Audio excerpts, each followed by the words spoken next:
just watch the way Green Bay is getting started here. They're really crisp. There it is. You know, like they do in wrestling. Boom! There it is. Boom! Right there. That's a wham block. There it is. Show me the money!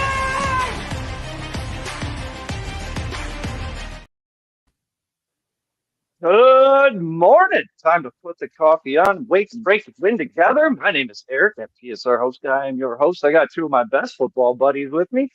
Heavy Steps and Cricket over here. We're going to run through every single game, talk about the fantasy football, the wagers, the player props, of course, and the injuries, who's practicing, who's not. We got football going on right now. I see Lamar Jackson strapping the chin strap on, so we're about ready to go. How you guys doing? Cricket, top of the morning. Your Vols won yesterday, didn't they? Yes, sir. It was a good day. Good day. Not a good day from a betting standpoint. I kind of took a bath yesterday in college football, but my Vols got the job done. We head to Tuscaloosa next week for a big matchup with Alabama. So it's Alabama week. Getting excited for that, man. It was actually 1 year ago today we beat those Crimson Tide in Neyland Stadium. So I was there for that one, man. Felt pretty good. How you doing this morning, Steps? Well, I'm recovering from the Braves. Had a 5-day losing streak. Finally got on the board last night. So this Sunday is probably going to be huge. So luckily you guys turned in. So we're going to make some money today. That's right. That's what I like to hear, man. That is what I like to hear. Absolutely. And let us know in the comments what you guys are dealing with this morning. We got all kinds of backup running backs play. I mean, I'm starting some dude called DeMercado in one league. And then I think I got to start Kendre Miller in another. It's rough out there. Boy, it is hard in the yard this weekend, man. What channel is this game on this morning? Let's start there because I need to find out. Yeah, that's what I think it's NFL Network. NFL Network. Yeah, in here in the office, man, I got my ESPN app and stuff set up, but I don't have my NFL Network's in there in the living room, so I'll catch the second half of that one, I guess. You boys just keep me updated on that thing. I think Lamar's going to do some work in that. How y'all feeling on that game? How y'all leaning in this one? Well, I really like I think they're overseas. They're going to lean on what they do with Derrick Henry the ball. Total carries is 16.5. I fully expected that to go to 17.5, 18.5 this morning. It has not.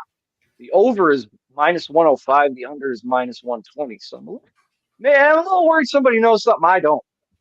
I think they're just trying to get Tajay Spears more involved in this thing. I think they're trying to add some miles to Derrick Henry. You know, we've seen him get 25, 30 carries a game for years now. And it just eventually, I don't think you can sustain that, man. I think they know it, and they're starting to try to kind of back that down a little bit. But anytime he doesn't get 20 carries in a game, they lose. Yeah, and they they were a victim of it last week. So I figure they'll come to their senses this week. What do you think, We'll Steph? see. I mean, the man's 29 years old. Yeah, he does average over 120 a game versus Baltimore, and they know that. So yeah, let's get him his 20 carries. What are you doing? What do you think, Steps? They gonna give him the ball? Well, I haven't really monitored his carries, so I couldn't tell you what he's averaging week to week. I know he had that 1 week where he kind of snapped back into his old self and was running over people and scoring touchdowns again. I don't know. I are his better days behind him at this point? I think he still can tote the rock, but he does have some pressure behind him that, with a guy that's a little bit more flashier. So I think they complement each other well. And I think it just depends on what type of game this is today. It's a London game. So it's just one of those things where they're kind of out of their element and anything can happen. So we got the action app pulled up here on the screen if you guys can see it. But the first thing talks about the international game. So it's international games not involving the frequent flyer Jaguars. So we all know the Jaguars, it's like their home games over there. But favorites are 21-9 against the spread. 70% overseas favorites are winning and they're covering. The Ravens are getting healthy as the Titans trend down. Baltimore returns key names in the secondary and offensive line, but Tennessee will be without wide receiver Treylon Burks and perhaps defensive lineman Jeffrey Simmons and Tear Tart, especially with the Titans on a bye week. I think we'll see the Baltimore Ravens catch more balls. They're not going to drop 7 balls today. Sure, so they'll look a little better than last week. It seems like what they've been doing with Henry's carries is they'll make the mistake and then overcorrect. Like they gave him 15 and lost, then they gave him 25, then 11, then 22. Last week they gave him 13. So 20. It seems to be when they play on the road, he gets 15 carries or less. When they play at home, they pile it on him. When they've been at home, they've won pretty convincingly. When they've been on the road, they've lost. So here's the theme. Give him the football, man. Clearly, I don't think it matters. Yeah. The fields are all the same size. You got the same guys playing out there. Give the man the ball, man. 20-plus times have it. If you don't, they leave that offensive coaching staff in London if they don't give him 20 carries a day. You don't want to put the game on Tannehill's back. So no. I mean, you've got this Absolutely guy not. proven. Split it up. Give them let them both, see it. But I don't know. We'll see how it goes with Baltimore. Sometimes they come out flat. Sometimes they put up 40 points. So it depends on what team comes in today and if they're playing from behind. But I think early, I think they got him on the screen now talking about Henry and all the blocking and stuff. But offensive line has sucked. That's a dark visor. Dark visor adds 15 There he yards. is. Adds 15 yards for sure. Right off the rip. Automatic. You got to look good to play good, baby. And you really can't deny Tajay Spears is a good football player. They give him the ball and things happen. Where did he go to school? Tulane. He is a Tulane Green Wave, man. Yeah, he was part of that team that had a big year last year, wound up beating USC in the Cotton Bowl. I like Tajay Spears, man. Watched him a lot last year. This guy is electric, can make plays in space, catch the ball out of the backfield. I like Tajay Spears a lot, man. I think he's going to be a good player in this league for some years to come. What do you guys think? One of the best. What do you think about what it says here about if you're going to bet the Tennessee side? I do agree. You take the money line if you're going to bet Tennessee. But it says Lamar Jackson's not been good as a favorite of more than a field goal. And you already know Mike Variable loves that spot. Variable is 23-10-1 against the spread. So he's 70% as an underdog of 3 points or more. And that's one of those trends where it's not like he's had a great quarterback and now he has he's always had a sucky quarterback.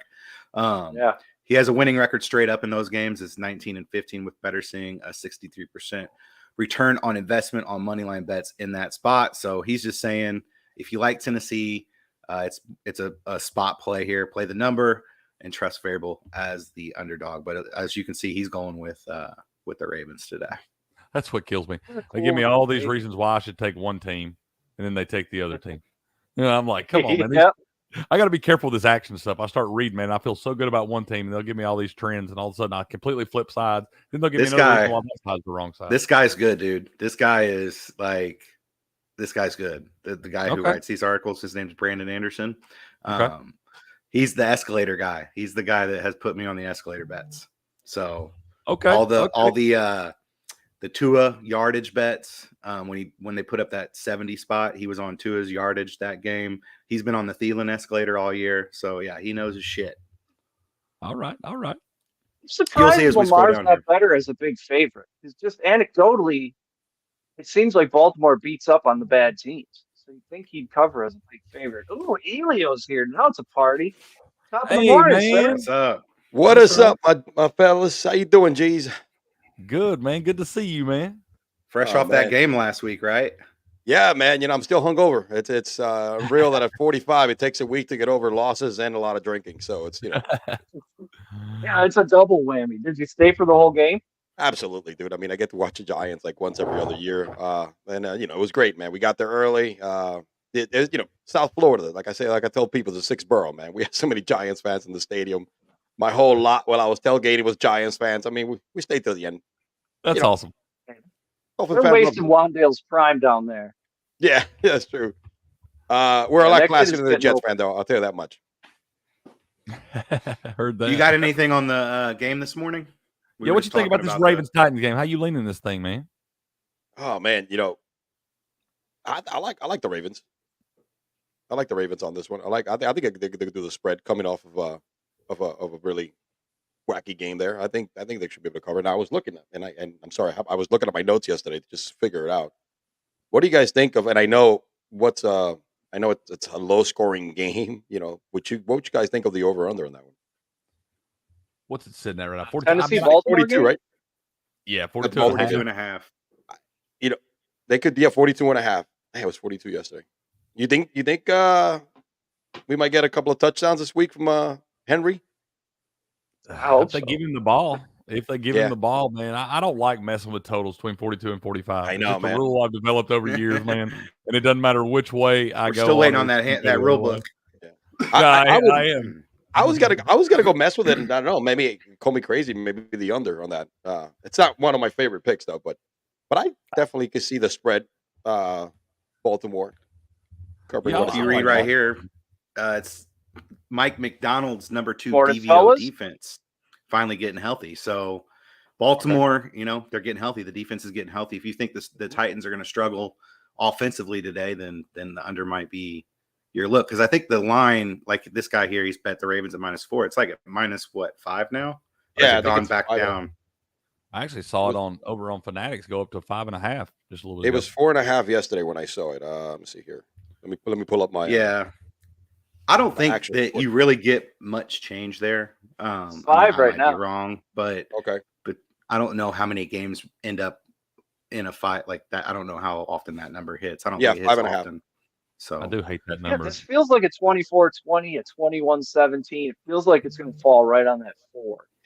It drives me nuts because, like again, when the Ravens remember when they beat the Bengals 27-3 or whatever the case may be was because they had Derrick Henry doing everything. You know what I mean? So it's just one of those things that's your offense. I mean, as much as I love Tajay Spears, dude, Henry's still your horse. He's still the one that's going to initiate things for you. And I think it's just one of those games that it's such a hit or miss offensively because Titans also play really good defense. They rush the quarterback, they stop everyone well. So it's look at the unders on Baltimore's running backs. Probably Titans do have pretty strong. I know they got a defensive lineman that's probably going to be out today, but they still got a lot of depth on that front 7 there, and they are a strong run defense. So I'll probably look at the unders on those. Yeah, here's how far Rashad Bateman has fallen. His receiving yards total was 14.5. He'll just drop it, man. The former number 1 receiver on this team. As of last year, he allegedly was. And he he dropped an easy touchdown last week that would have won the game. That's the thing is Lamar's giving him opportunities to catch the ball, make some plays, man. He's just not doing it. Just not doing it. I don't understand this guy. Yeah, Rashad needs to start masturbating and play football, dude. All right. It's like, what the hell, man? This guy, I was so high on him last year. And he showed some promise last year before he got hurt.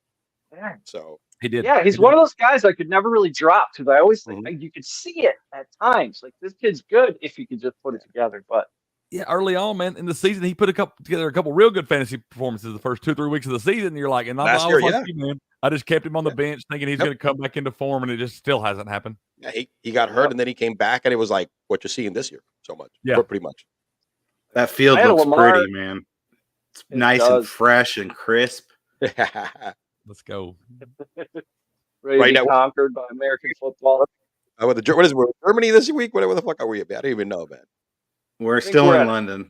We're still in London? Tottenham Hotspur Stadium. I'm enjoying these 9:30 overseas games. I don't know about you guys, but I like a little breakfast football. You know what I will admit, though? I did not like the Monday night doubleheaders that they started out. Yeah, I agree. Even something about the staggered start or something. It just wasn't a smooth football viewing process. What's wrong with me? I'm not excited about more football. Well, it sucks when you have to. First of all, it's a work week, right? Number 2, and then they try the whole one game first, and then the other one like around 10 o'clock. Nobody's gonna stay up at 2 o'clock in the morning, man. As much as I love football, I got to get up at 5 every day. You know what I mean? 5:30. Yeah. So it's like it's a pain in the ass. This year they staggered them. You're up by 3, so it's. They had the first half. When you look at them staggered, you're like, what the fuck? You can't finish one game and not the other one.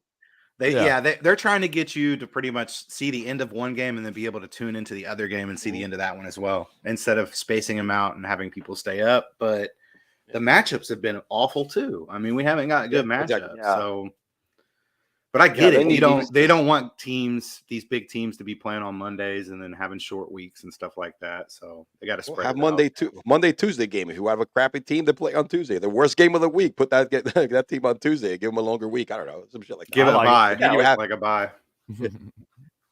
NFL match. You have football. Thursday, Sunday, Monday, Tuesday, right? I like it.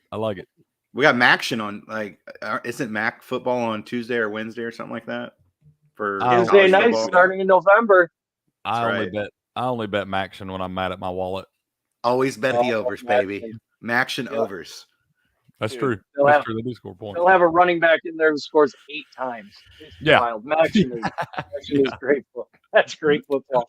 5 rushing TDs in the first half. You guys want to think about your Dolphins playing the Panthers here. It was 14.5 last night. It's down to 14. Who's I mean, Dolphins? they're gonna lose by 20, right? I live here. Yeah, I think so. Listen, they beat the Giants by they would beat the spread on the Giants because we lost by 14. We actually dropped 16 points, man. We played pretty good last week. Unfortunately, the offensive line, it's like the neighborhood of hope, bro. Anybody can get it and score on them. So it's like it was horrible. But we actually, defensive wise, I mean, I think we may that's possible. The Dolphins just score just the ease, and there's no secondary there that's going to stop Tyreek Hill or Jalen Waddle. Even without Achane being hurt, Mostert is probably going to run over 100. I will take that. I'll take the 14, and I hate to say any day, but offense with the Dolphins against the Panthers, who has allowed points left and right all season long. I mean, the only team that hasn't scored over 20 consistently was the Saints, but that's because they suck because they can't score. But everybody else have been dropping 27, 28, 30 on them. It could be a possibility. I think the Panthers right here don't have a prayer, man. Anytime I see these spreads get up to around 2 touchdowns in the NFL, it seems like so many points in the NFL. But rarely do I ever see a team cover that's getting 2 touchdowns like that. They usually get the doors blown off. I mean, even the Giants last week wound up losing that thing 31-16. Yeah, still got the cover from the Dolphins right there at 14.5 or 14, wherever you got it at. I just don't like taking a team with getting that many points because somebody's telling me something. If you're getting that many points in the NFL, you got a whole lot of problems. And I think the Panthers do. Bryce Young's just not it yet. I'm not saying he's not going to be there, but he's not it yet. And I don't think they have a chance to score anywhere close to what these Dolphins are going to put up today. I can't tell if this is their injury report or just the roster, but there's a lot of guys not practicing for Carolina. Safeties, 2 teams with a lot of safety. Yeah. Horn, Thompson and Horn are both out. Both safeties are out. And then Achane for Miami is out. But which in that offense, it really doesn't matter, man. Most of them can go for 120 easy. It's insane how great they run the football. I think Jeff Wilson Jr. will be back today too. So I think look how he says to bet Dolphins here. Mostert 2+ touchdowns. I mean, he agrees with you there, Elio, as far as the running back situation there with Achane out.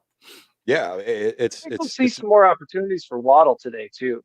Yeah, the lack of running backs. Yeah, and last week Waddle finally had his touchdown, the first touchdown of the year. Yeah, and, it was one hell of a fucking catch and throw by Tua there in the back of the end zone. I mean, I saw that shit live. So Waddle is one of those guys that have been banged up all year long, and I think he's going to start picking up steam. Because I mean, at one point, somebody has to pay more attention to Tyreek Hill, right? You would think. You know what I mean? I mean, the guy just drops 150 yards like he's playing fucking dominoes at Calle Ocho down here in Miami, bro, with a bunch of Cubans. I'm telling you, dude, it's insane. Ilio, I told runs that little 10-yard slant. It goes for 94 yards. Yeah. Well, I told him yesterday, Elio, on the Super Football podcast, man, the top 7 fastest plays, they track how fast these guys run on the plays or whatever. The top 7 fastest plays in the NFL this year have all came from the Miami Dolphins. It's nuts, fast, man. They're fast. Yeah, speed kills, bro. Carolina, worst run defense in the league. So, wow. Hey, the steam engine going to run for days. And even though everybody looks at the Carolina side, right? I think the game should be over 47.5 points. Miami's going to drop 30 Miami might short. give you 42. And what concerns me, it's the Panthers not scoring 17 or 18. That's the only thing that worries me a little bit because you got to look at that side. Miami's got to score 30 for sure. Yeah, I agree. I think that's total you look at going over right there. I think the Dolphins could come. Even have Miles Sanders. He's trash anyway. Chuba, baby. I think it's a Chuba day. Miami doesn't stop the run well, and Chuba has proven when he gets the opportunities, not just last year, even this year. If you notice on some of the games when he's gotten close to 9 or 8 carries, the dude's what's his yard? I think his average yards per carrier might be higher than, and I'm not sure. I might be throwing that up. I think it is higher than Miles Sanders. It is, right? His numbers are better. Yeah. If you look at statistical standpoint, he Miles Sanders gets to work, but Chuba has better numbers. And sorry, no, what happened? Aguilar almost broke one, and he got tripped up. He was going to house it. I got Henry in a couple of fantasy leagues, bro. Let me know what happens, okay? Yeah, it was a little bubble screen, and he almost housed it because he got tripped up by the last guy. This is He why was we can't have 19-1 to have the most receiving yards in this game. Rashad Bateman was 29-1. You put $1 on Rashad Bateman at least. Absolutely. Shoestring tackle. That was that was Wow. 7. That Wow. Yeah. Well, Baltimore's moving, and you know, this is the type of game you want to see Lamar get in rhythm. If he gets in rhythm early, I think it's over for Tennessee, and he's in rhythm right now. They're moving the ball down pretty easily so far. And it's funny because the Baltimore Ravens are such a mystery, right? And I know they're lacking, you know, forget about OBJ, man. OBJ, we knew that was going to be a signing just to like, hey, look, we got a primetime receiver for Lamar Jackson. There's nothing like he was going to do jack because he didn't do it. The same thing we knew he was going to do.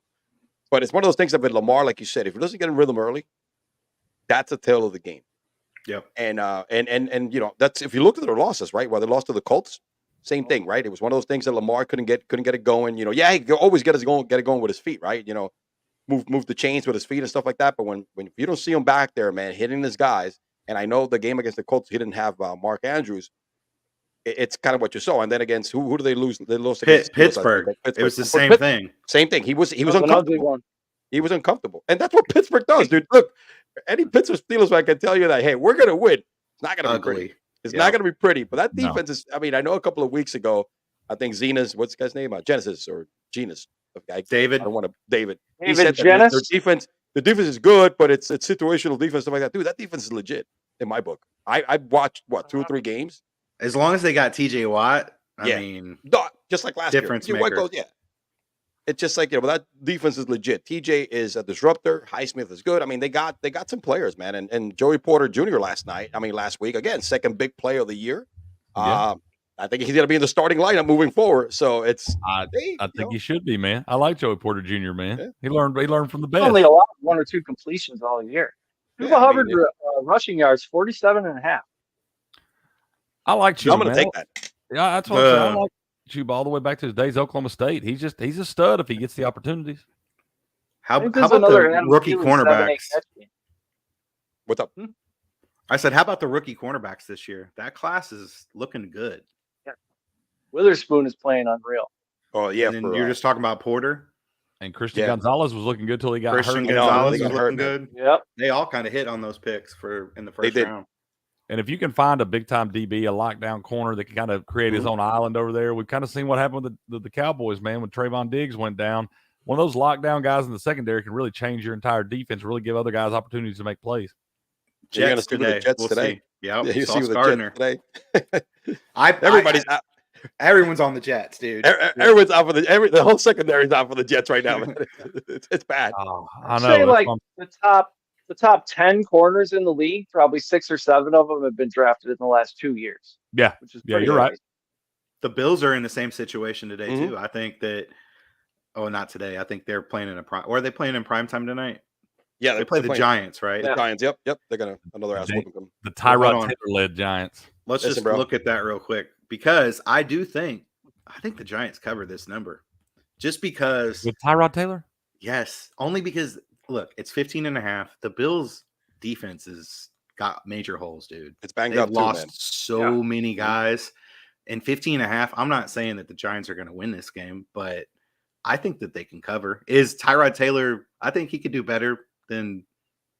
I mean, it isn't saying much. He's easy now. Give us one game, Tyrod. Just give us one game and cover. 15. One thing I saw last week, right? And as soon as Danny Dimes went out, Tyrod Taylor came in. If you look at Danny and Tyrod, same player. You know what I'm saying? Mobility. They hit those short throws. You know, play action, right? Because remember, he came from the same system as Dable did back in Buffalo. Yep. And I saw the same shit. Taylor running for his life because that offensive line could not catch shit. Bro. I'm not excusing Danny Dimes for this year either. But he didn't have a bad game. He just cannot get the ball over 10 yards. That is over a problem. 5 yards. That is a problem. It's really bad. And then when you saw Tyrod Taylor in there, the same thing. Boom, here comes the sack. And that's what I'm saying. You got to give Danny Dimes a little bit of, it ain't all him. It ain't all him. This much, but that offensive line is horrible. When you're running for your life like that. I mean, that man got sacked 11 times in one game. Like, he probably felt like he was in a train wreck the next morning. So it can't be all on him. When you're running for your life like that, man, you got, I can't put it all on him. I do think that offensive line is absolutely repulsive. And they got to figure that out, or you're going to get that $160 million man or whatever you paid him. You're going to get him killed. I mean, you saw already. It was just a matter of time before he got hurt. Yeah, I mean, hell, you can't take those hits from those guys on a regular basis, week in and week out, and not get hurt at some point in time. We're not wired that way. Yeah, put it this way. Jordan's not here, but I like to mess with Jordan. Swap Danny Dimes, a healthy Danny Dimes, with Dak Prescott. Different teams. I'll guarantee you, Danny Dimes having a better year than Dak Prescott because he's made for that kind of offense. Running game, doesn't try to make mistakes. He's mobile. Because remember, Dak was successful when he was being able to run, move with the football and make throws. He can't do that anymore. If you notice, that's the problem. Yeah, you switch those two around, I'll guarantee you who's having the better season. I agree with you, man. I think it's Danny Dimes. What do you think about this one? James Cook or Gabe Davis in the flex spot? Gabe Davis has scored in like 3 straight games. I was looking at his longest reception. He's caught a ball over 20 yards in every single game. Mm-hmm. Is it just time to start starting Gabe Davis? But then again, running back is pretty thin. And I think James Cook right there, you might wind up seeing a game script type games where it kind of leads on the run in the second half. I mean, this Bills defense, it's not bad, man. It's really not bad. They held this Dolphins team the last time they played at home. I know they went to London last week and played bad. We expected that. I did. That was my pick of the week last week was the Jaguars, and they just didn't play well. Wasn't expected. The last time they played at home, they held that Dolphins team to 20 points, man. I think they're going to give the Giants all kind of trouble today. And James Cook. Yeah, James Cook. James. I think he's going to just feed him, man. Feed him. Once they get that lead in first half, you're going to feed him the second half. I see he gets some carries in the red zone. I like James Cook in that spot just because I can't trust Gabe Davis, man. He's beat me too many times. I think James. You're always hoping for that one big play. If you don't get that 40-yard, completion, you're not probably having a good day. That's what I feel like. I think anytime touchdown for James Cook is pretty much a seal deal today. If you want to throw that in there with the Bill, with that line with the Giants plus 15.5 or whatever the hell it is. Yeah. Did you see what I have highlighted here on the screen? This is why the plus 15.5 I like. Mm-hmm. So Bills laid an egg in London with a loss to Jacksonville. Yep. Now they return stateside without a bye. That's the key thing. Without a bye, teams returning from overseas without a bye have been tied or trailing at some point in fourth quarter of all such 11 games in NFL history. So all 11 games that involve teams not getting a bye coming back from London have been either trailing or been tied in the fourth quarter of a game. So that's nuts. Plus 15.5 and a quarter to cover. Do what? There's another team though too. Guess what? The Jaguars this week. This is the first time that a team has played 2 weeks in London and has come back without a bye. So that's why I'm on the Colts too. If you guys want to talk about that. I like the Colts. I like the Colts. Regardless, I like the Colts. The plus, what is it? Plus 4 as of yesterday. Dude, I think it's gotten. It started at 5.5. It went all the way down to 3.5. It should be at plus 4 or 4.5. 4 right now on DraftKings. 4. I got 4. Yeah. I'm looking at Action Network. 4 is what I see right now. 4.5. 4.5 in Action Network. Yesterday was 4. So 8. I'm good with that. I'll take the Colts. I mean, look, they got the best backup quarterback in the game, bro. The new age Fitzpatrick. It's what I like to call him. All right, and Gardner Minshew, who's one of the most serviceable freaking backups in the history of the game right now, next to Big Fitzmagic and a bunch of other guys. I mean, he could definitely make that offense work. Jonathan Taylor's back healthy. Even though they're still going to ease him up, they're going to increase his uptake in snaps. But Zach Moss, he still killed it last week with Jonathan Taylor back. So I think that running game, and Gardner hopefully not making any mistakes back there and doing what he does as a backup. That's a very possible not out of this world, man. I like plus 4. If they win, they could still win this game, but they could definitely lose by 2 or 3 games by field goal. Because they had to have gone to bed. Wondering why 3-0 as Colts quarterback when he takes more than half the snaps. So against his old team too, good spot. Trevor Lawrence 3-7 against the spread as a favorite. Damn. He's 0-5 against the spread as a favorite. It's crazy. Yeah. Wow. What were you saying, Eric? Cover at home as a favorite. What were you saying just a second ago, Eric? You were saying he's yet to cover at home as a favorite? Yeah, Trevor Lawrence, he's 0-5. He was 0-4 when we took I don't remember who we took last time, but I'm just going to keep riding that.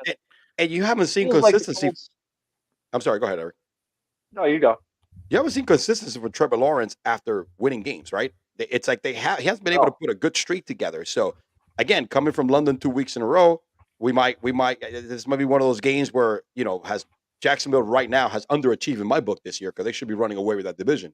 And honestly, I think it's not out of this world, man. It's one of those things that the script looks the Colts way, you know. Yeah. Jock Gold, possible new guy. I don't recognize that one. Hey, Chuba man. or Foreman? Full PPR. We need a new person alarm. I think Chuba in that spot, man. Dante Yeah. probably going to get some carries today. You got a banged up running back group for that Chicago Bears squad, but I I like do think the Chuba. Bears are going to play well today, man. But I think in that spot right there, I think you got to go with Chuba. I think you're going to get some carries, some opportunities today. I think he's going to have a good day. I like Yeah, Chuba you're gonna have a lot more chances. because DJ Moore and Komet are gonna have, against that soft Vikings defense, he's gonna keep doing what he's done in the last couple of weeks, Yeah, airing the hell out of the ball and feeding a stud, which she'd have been trying to do since the beginning of the season. right. So I think you're gonna see a lot Speaking of that. game. Bears +3. You like the Bears in that one, Cricket? I love the Bears, man. This is one of my top picks of the weekend. This Vikings has been a struggling Vikings team Mhm. for the entirety of the season. The only game they won, man, they had to get a sack, fumble, scoop, and score down in Carolina late in that thing to get the win there. They just haven't looked good. I know they played the Chiefs to a touchdown last week, but that score was a lot closer than that game indicated, man. I didn't feel like the Vikings were ever really in that thing. I just haven't seen a lot out of them. Now you got your best player in Justin Jefferson going to be sidelined 4 to 6 weeks with that hammy injury. They're going to put him on IR. Jordan Addison had a questionable tag. I don't know what it's doing this morning, but yesterday had a questionable tag. KJ Osborne's a guy you got to look to fantasy-wise to step up. He's going to get some more opportunities with Justin Jefferson being out, but I don't see any way this Viking team just figures it out and rights the ship in 1 week, especially with your best player standing there in street clothes. I like the Bears today. I think they've been playing much better outside of that one quarter against Denver a couple of weeks ago where they just kind of blew that thing. They've looked pretty good. Justin Fields is kind of starting to find some chemistry with this offense. DJ Moore's playing great. Like I said, no, they got the banged-up running back room, but against that Minnesota Vikings pedestrian run defense, I think anybody can get back there and get some carries. Yeah, it's not going to take an all-star to get some rushing yards against the Vikings. And imagine that Vikings locker room is pretty deflated right now. Yeah. They understand their season is, in effect, over in week 6. I think my guy Will took a little flyer the other day, 6-1 on O'Connell to be the first head coach fired this year. So, yeah. What do you guys think about Eberflus? I think he's the team's starting to play better, man. I think he's going to get a little bit longer leash than some of these guys because they trade a lot of their stuff away. They're kind of planning to be in a rebuilding mode. They're building this roster up, and I think they're going to give this guy a little bit longer leash. I mean, I don't know who they're going to go get instead of him right now. And if you keep changing coaches like this every other year, man, these guys have to get used to new coordinators and all that stuff. You don't have time to build any rhythm. So I think you got to give that guy, give him at least to the end of the season, and let's see what happens. Reevaluate it then. I think. Well, for bettors, he's been awful. He's 6-12-1 against the spread. Yep. Fields 8-17-1 against the spread. They are playing better. Division underdogs, they're 1-6 and 1-4 respectively. Both teams. So both teams kind of suck against division. But what do you think about TJ Hawkinson with the absence of Jefferson kind of becoming the number one target in the Vikings? It looks like this expert, he's betting the 7+ catches at 215, but I think it was 5.5 is the actual line. Think Hawkinson has a big day today? I think so. I think so. I think everybody else in that they're gonna get fed today because they can't run the football regardless of trading for Akers when it comes to the Vikings. Addison's gonna be fed more than usual. Remember, Addison's been a guy getting 4 or 5 targets a game, and his production is 60 yards, a touchdown. He's got 3 touchdowns already in the season as a second guy. So I think Addison, that production is absolutely gonna increase. And it's going to be a matter of who's going to be your number one receiver, right? Hawkinson or Addison. It's going to be depend on the game script, one or the other. And then Osborne and whoever hell they're bringing up to make up for Jefferson's absence is where you have. I think it's going to go in that matter, either Addison or Hawkinson, and then KJ. Yeah, Powell, what I think his name was. And one thing about the damn Bears, bro. Look, Fields is doing what he does best, being a good fantasy quarterback again, and they're playing well because they're playing shitty teams. You've seen what they've done against good teams, right? They're non-existent. So it's just one of those things that, hey, they're beating, they're putting up good numbers, even though they're still not winning consistently against the bad team. So that's what I look about the Bears. They play a bad team. Yeah, I'm gonna try to pick as much offensive props as I can because they do well against bad teams. So this doesn't feel, but that's the story of that team for me, man. Coach, player, quarterback. I'm not. The Hawkinson worth 10+ catches at plus 14.25. Wow, I don't think he's sprinkle. Maybe sprinkle something. Yeah. Yeah, it's not a bad sprinkle, man. I did look at this guy's betting card, and he didn't even bet the normal line. He bet the 7+ and the 10+ catches. He didn't even bet the over 5.5. I mean, I think he gets probably 12, 13 targets today. So as long as Kirk Cousins is out there being 1 p.m. Kirk Cousins, we know how he does at 1 p.m., man. So, but yeah, I think Hawkinson, I wouldn't blow my mind to see him have 10 catches for 160 yards and a touchdown. And that one I could definitely wholeheartedly say over. I'm thinking the over. On the total? Yeah. Yeah, I think so. Yeah. It was 42 or 43.5 yesterday. Let me see where we're at today. This morning. Sitting at 44 now, so keep creeping 44. Up. Yeah, I think they're going to score some points in that thing, man. Yeah, I think so too, man. I mean, like you said, against bad defenses, the Bears have been putting, 20-something points, almost 30 the last couple games. Feels like Sorry, Elo. Go ahead. No, man. Go ahead. I think the Vikings can do the same shit. I just say it feels like a 28-24 game, something like that, yeah, you know? Absolutely. Absolutely. I think the Vikings actually cover this week and then get just trashed next week against the 49ers. The Vikings got to cover at some point, you know? And I know it's like a situation. They just lost their best. Well, listen, this is why I like it. They just lost their best wide receiver. Everyone's down on them. The Bears have looked pretty good in their last couple games. Division game, 1:00. I don't know. I just think the Vikings get it done today, and then just next week. I've already bet the San Francisco line next week because it's going to move off 7. So if you can get it at 7, go ahead and do that now, or tease them down if you can do a teaser. But yeah, I think that they're going to get it this week, and the next week they get the doors blown off of them. I think we're going to be going against each other all day, Steps. We got a little rock and robots going on today, man. Let's go. You know. Good luck to you, sir. I'm definitely going. I mean, I don't know yet, but I'm going on the over/under on that one. Definitely going over. That's my certainty there, because I think both teams are going to definitely drop over 24 points, easy. No. You guys want to talk about a really ugly under that I'm on? If we're going to talk total, you really got to do that, huh? You got to go 35. You got Niners Browns. Is that where we're going? There's a reason it's that low, you know. Buddy, tell them, Steps. Tell them, preach to them, Steps. Tell them why it's that low. It's just one of those situations where if you look at the number and it's that low, the public's probably heavy on the over. I don't know, but it is heavy on the over. Yeah, I mean that's it. That's why you bet the under here. It's ugly. It's so low, 35.5. When do you even get that number? You know, the books know what they're doing. They wouldn't keep it that low if they didn't know what they were doing. Exactly. I have a rule, man. You don't bet overs in the 30s. You don't bet unders in the 70s when you get them in college football. Yesterday, Iowa and Wisconsin sitting at 34.5. And I wound up just taking Iowa plus the points, and money line worked out. But yeah, my buddy says, man, I'm going over this 34.5. I said, you're a fool, bro. That's Big Ten West football. If they got it in 30s, I've started a college fund for my kids just by betting Iowa unders in the 30s. They want you to do it. Piling up pretty quick, baby. They want you to look at that number and be like, oh, this is too easy. There's no way they can't score that many. It's going to be a nasty weather up there today. This is going to be like a 21-7 final. The wind is supposed to be really bad. Yeah, and wind is the number one factor. And you got a backup quarterback who can't score for shit. You know what I'm saying? And the team has a hard time scoring with their starting quarterback. So they're saying that if, which is not going to happen, if San Francisco drops 30, they're expecting 3 from the Browns. Because we're talking, PJ Walker was MVP, wasn't he? Of the is PJ starting or US? Is not the other dude? PJ starting this week. Yeah, well, you said it best. Houston Roughnecks legend. PJ Walker was PJ great. Can hit some deep balls, dude. Yeah, man. PJ can hit some deep balls. I'd be surprised. He's a great XFL player. Some of these against this Niners defense. You can get some of these totals in points range bands. 0 to 20 points is plus 500. 21 to 30 points is plus 340. Take both of those. How do you not? The total action is 96% for the over on percentage of money bet, which is everybody's putting their money, an average of like $400 per bet. And even the bet percentage of the percentage of bets are still on the over, like 68%, 32. So it's that everybody and their mother is, like you said, Steps. It's Vegas trying to reel you in. I guess, man. Yeah, man. It's crazy because as you can see here, Walker, he's not going to have his starting left guard, right tackle, maybe the center. But he's 5-2 against the spread, 4-3 straight up. So he has had some flashes in the NFL. Still, he's serviceable, dude. I mean, we seen what he did with whatchamacallit. Did he have almost a game-winning game last year? He threw a deep ass ball in the last few minutes. At Atlanta.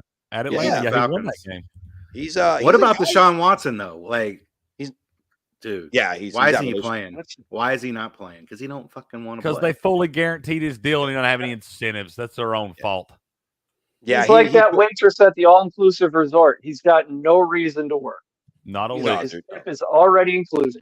Yep, that's what I'm saying. I'm Yeah, gonna just stand over teammate. there. What do you think the locker room thinks about it? They think he's a POS, dude. I mean, how could you not? The locker man? room is seeing. They're seeing David Njoku come in with half his face burned off and put a helmet on. Yeah, So dude, I don't think the locker room is happy.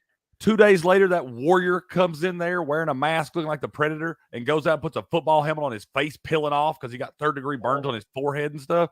David Njoku's a monster. Deshaun Watson He should get comeback player of the year just for that. Yeah. Deshaun Watson over here with a bruised rotator cover. I didn't know that was fucking possible. And then We're tied. David Njoku's face is melting off, and he's out there just being a monster that he is. I love that guy. With the amount of rub and tugs this guy paid for, dude, he should be nice, well-oiled, and massaged on a daily basis. There's no such thing as having a shoulder injury, bro. He gets that rub down every single week. So I don't get it, bro. He's definitely being a complete little bitch. I agree, Leo. Orange play 0-1. 2 are Fields today. What's up? 2 are Fields today. I think you got to go with 2, man. You got to. I mean, it might wind up biting you. It could, but I think you got to, man. Mm-hmm. Yeah. There's a way higher chance that Fields gives you a bad game than Tua, unless he hits the ground. Absolutely. Yeah. The only thing you got to worry about, too, is if he winds up getting blasted early or something. Field doesn't rush for a touchdown in a while, right? I'm trying to think if yeah, man, he screwed me last week. I had it. Weeks for 2 or 3 weeks he hasn't rushed for a touchdown. That's because he hasn't been, he had the opportunity to throw. But yeah, he's been throwing touchdowns. Yeah. Last week in that Thursday night game, man, I had a anytime TD parlay with Justin Fields anytime and Curtis Samuel anytime, and Curtis Samuel gave me the touchdown, and Justin Fields couldn't get in there. Come on, man. My only anytime TD on that damn game was Justin Fields, man. You know what I'm saying? Like an idiot. I should have gone DJ on it, but yeah. I did have DJ Moore's over in easiest leg to burn to. I thought everything. I have DJ over and everything. It's just not a damn touchdown. I didn't put that one in there, man. Hell, last week he covered the over on his receiving yards on that Thursday night game in his first catch. It was like over 50 and a half. His first catch goes for 60 plus. I love it when they do that. Dude, I went that route. I went over on receptions, over on yards. I said, you know what? I'm going to stay away from the anytime touchdown. I think Field he's going to run one in. He has to. He hasn't run one in a couple of games. Yeah. I had longest reception over 30 yards for DJ Moore, and it hit nice. I looked up at the game. No sweat bet. Yeah, you look up and they're like DJ Moore's running for days. I love that. What do you guys think about the game I have up here now? We got the Bengals Seahawks 1:00 today. Lines -3. Bengals at home. Total over 45.5. Do you guys think the Bengals are back? What do you think? Eric, I want to know what you think on this one, man. I think this is going to be game of the week. I'm not sure who's going to win it, but it's going to be a lot of fun to watch. Pete Carroll, I think, is going to come in here ready. They're going to run the ball. I think their goal's probably going to be run it 25, 30 times, and that's how we win. Joey B looked close to 100% last week, ran for 10 yards. T. Higgins, limited practice. Like, he's practiced. He might play. I'm not sure if he's going to be a decoy or what, but Joe Mixon needs to get his act together. He had a rough week in the film room, I'm sure. Getting tackled at the goal line by cornerbacks who have no business tackling him. He's had 100% of Cincinnati's red zone carries, and he's got, I think, 1 touchdown. That's garbage. Massive change. Maybe he's about to have that 5-touchdown game again. He sort of saves it all up and then gives it to you all in one. Wishful thinking, I think, man. I'm excited to watch Witherspoon v. Jamar Chase. Yes. That's going to be a fun matchup. I think Witherspoon could get a pick. They're not going to let us bet on it. They're not going to let us bet on Andrew Van Ginkel sacks or Dennis Gardeck sacks or Witherspoon interceptions because they're afraid. But I think Burrow's going to be forcing the ball to Jamar Chase so he can, roast Witherspoon, and he'll jump one. That kid is jumping routes. He watches film, so he's going to know what's coming a couple times. These aren't coming like up by balls that he's happening to catch. These are routes that he knows they're coming, and he's jumping in front of. So this kid, he's smart. Yeah, he's a player. What you think, Elio? Call me crazy, man, but I like Seattle. I'll take you. I'll take the +3 with Seattle. Kind of do too. I like that. I mean, like a lot of things that you mentioned there, Eric. And Seattle, look, they're a good team. They don't look as offensively as good as it did last year because they're playing. I think their defense is better, and Gino hasn't picked it up. He's been playing banged up, and I think a week of rest it could be. It could be probably one of their best games of the season because the Bengals defense don't impress anybody, not this year. All right, and No. the Bengals are not back. They played a really weak Arizona team that allows points, so it's a good rebound game, and they look better, and it's a great kind of like get confidence booster for the Bengals. But I don't think the Bengals are 100% healthy. I don't think Joey, that like you said, Cricket, you said it a couple of weeks ago, that calf injury is going to linger over and over again, and unless you rest. It's not going to get any better. And I don't think they've rested. They haven't had a bye week yet, haven't they? So it's their bye weeks next week. So I think this is going to be a game that don't be surprised, man. If it's going to be a close game and Seattle may pull this one off. I think I like Seattle. Yeah. So Seattle, they're top half in NFL on offense, defense, and special teams by DVOA, including top 10 running and passing offensively. And now they're getting healthier. They had a bye week last week. And then Cincinnati, too much respect after a get-right spot against a bad Carolina's defense. Seattle should dominate in the trenches. They rank top 10 in pass block, run block, pass rush, and run stop win rate, while the Bengals are 20th or worse at all four and still bottom 10 in both offense and defense DVOA. So, yeah, I think I'm with Elio here. Like, I think it's going to take one more week with the bye after, Burrow's getting back into the swing of things. But, I mean, he targeted Chase how many times? How many catches did Chase have? I mean, he had like 18 targets, something like that. Yeah. And I think Seattle's not Arizona. I think defensively they're better. They're the secondary's healthy. They're not going to let Chase go that wild. They could. I mean, he's going to get his. Let's be honest. Like he says, he's always fucking open, and it's kind of true. Throw the ball to him. But I think the Seahawks, especially if Witherspoon is matched up on him, the rookie's going to get tested. And I like what I see out of him. So I think he's got to play aggressive today. I think Seattle will play aggressive. All the trends against the spread point to take Seattle here. And I think after last week, a lot of people are loving Cincinnati a little bit too much. So I think we should ride the Cincinnati wave after the bye week. Is this another over trap? I'm on the over in this one. I'm on the over. So if you like the Bengals, it says to take the over 44.5. Defense has been disappointing. Probably won't shut down a good Seattle offense. If Cincinnati's going to win this, the Bengals are going to have to score, and that should mean an over. So if you like Cincinnati in the game, take the over. And the totals actually jumped up to 45.5 on DraftKings. I kind of like to see those totals the morning of creeping up like that. Because they kind of missed it early on in this thing. The weather doesn't look like it's going to be bad up there. I'm looking at it right now. It's looking like it's going to be about 55 degrees, only 8-mile-an-hour winds. 45 right now. It was 44.5 yesterday. 1% precipitation today. You're not going to see any doesn't look like the wind or the rain is going to be a real big factor. I think they're going to score some points in this thing today. I know the Seattle defenses look good. I think Joey Buckets did look as good as he's looked all year last week on that calf. I got out of that pocket a couple times. Didn't come up lame. So maybe he's starting to get on the back end of that thing. I'm still careful with those, but I think we're going to see some points in this thing today because the weather's not really going to affect it much. These two offenses, if they get clicking, they can be battling back and forth for a while. Listen, we overestimate the weather every time. You hear on Tuesday and Wednesday, it's going to be rain and wind, and then we all freak out. And then Sunday comes and almost nothing happens. Yeah. Joey Bucket looked as good as Daniel Jones against that defense. Okay, guys, that's not saying much. Daniel Jones has his best fucking game of his career against that defense. His best game of the year. Hey, he solely in the second half by himself. He won that game by himself. Yeah. So that's my only like claim to fame this year, man. That and Arizona beat Dallas. The Saints Texans game's up to 2. I had Texans 1.5 in the contest. Maybe I'll get 2 points. I think the Texans win the game anyway. Yeah, I know. Where's Will? Safeties are good. Man. Their 2 backup safeties are both out. So I don't know if that means problems with fatigue and in the rotation. Maybe they'll have to use some different packages. But Houston is not afraid to let this Stroud kid throw it 30 plus times. It doesn't matter what defense. Back there. Yeah, it doesn't matter. Doesn't matter what defense. Their identity is, sling it 40 times. All right. I don't think he's faced a defense like he's gonna face today. No, it's a tough defense, but he's still gonna sling it, dude. I don't think that's just their identity, man. He's played good teams, right? But you're right. This defense it's ridiculous. This is one of the ones that I don't think I sweat in betting the under. I know it's one of those weird ass 42.5, but this could be like almost 100 He had almost 100 attempts in his first 2 games, 44, 47, 30, 30, 35. He's never thrown it fewer than 30 times. Does he throw his first pick today, Cricket? Man. I'm going to bet it, man. I'm going to bet it and probably drink that Kool-Aid again. This man probably ain't going to throw a pick all year long because I'm going to bet it's over every single week till it happens. It's got to be coming, right? This has to be it.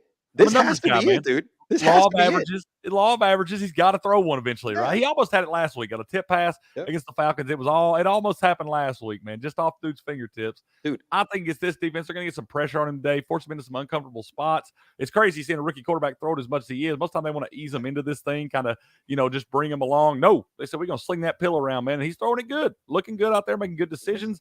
I think today he's going to have some problems. What do you think about Nico Collins? Can you put him in the flex spot? I mean, that's the one that, I think that's where we're going to suffer, man. And I have Nico on a lot of, and look, I have like Nico, Addison in the same team. All right, Pickens in a lot. I got a lot of shares. I got a good look wide receivers in like my 7 leagues, right?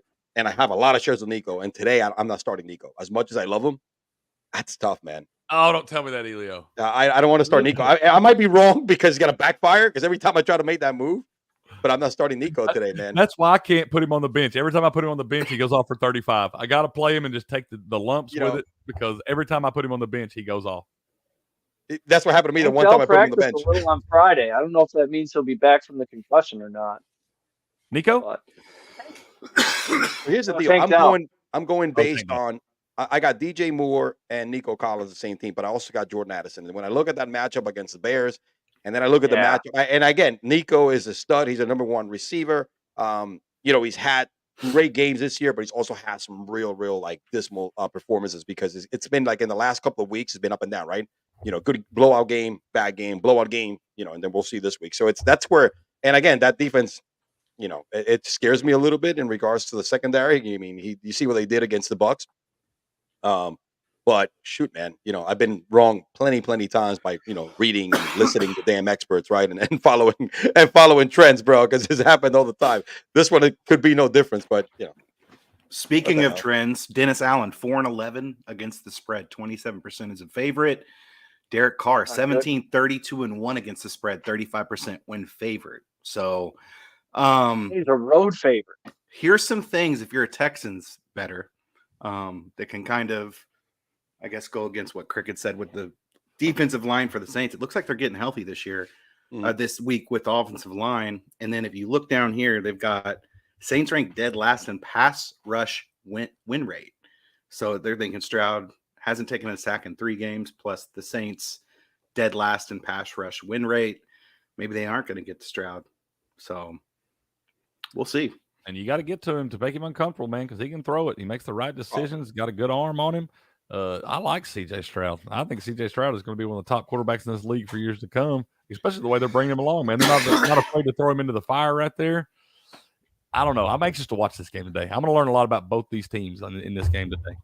Remember what Stroud did last week. I mean, they lost the game, but right before Atlanta had that last second scoring drive, he took his team down the field and put them on top. So he wasn't the reason they lost last week. I mean, he put him back in the game. And like you said, I mean, if you watch him play, last week was the first time I've watched him play every snap this year. And the guy doesn't make a bad throw. Like, he doesn't put the ball in harm's way. He throws the ball away. If he's going to make a throw on a guy that's covered, he puts the ball in the right place to where only the guy has a chance to make the catch. And then across the middle, like in zone defenses, like his ball just comes out of his hand perfect. Yeah. He doesn't zip it, but it's almost like, remember how Chad Pennington, his arm's way stronger than Chad Pennington. But that accuracy in the touch is there. It's insane. Yep. And Chad Pennington was a good NFL quarterback, man. Yeah. I bet they'd take Chad Pennington over Zach Wilson right now. Hell yeah, dude. 10-yard Chad was good, bro. Look, he brought the Dolphins back into existence from like a one and something season the year before, and they make the playoffs at 11-5, and they lost to the Ravens, who were a really good team that year. But and I don't want to get confused. I think Stroud, his arm's way better. Stroud plays the part, looks the part. Yeah. Man. I mean, he doesn't beat you. He doesn't beat you. He doesn't turn the ball over in bad spots. Put his defense with their back against the wall, and that's what it takes in the NFL, man. You got to be a game manager. He can win you the game. You can have all the talent in the world. Yeah, he's got that gear. So if you don't get you beat and you still have the ability to go and win the game at the end when I got it on the line for you, I like CJ Stroud, man. I think we're going to see a lot of good things out of him. I just hope today ain't the day. I like this. The bet difference right here. between him and all the other rookie quarterbacks is like a lot of the things that and just a second, a lot of things is heavy step. He could sit back there and make all the throws, right? Yeah. He may not have the arm angles that Mahomes has. Mahomes is different, right? He's a different quarterback, certain things, but the man can scramble, the man can throw on the run. He could sit back there and, like you said, hit you outside, hit you down the middle, strong arm, accuracy. The fact that he's thrown the ball so many freaking times, he hasn't gotten a pick, it tells you how good this guy is, and also reading progressions, and also so it's just like a total package, right?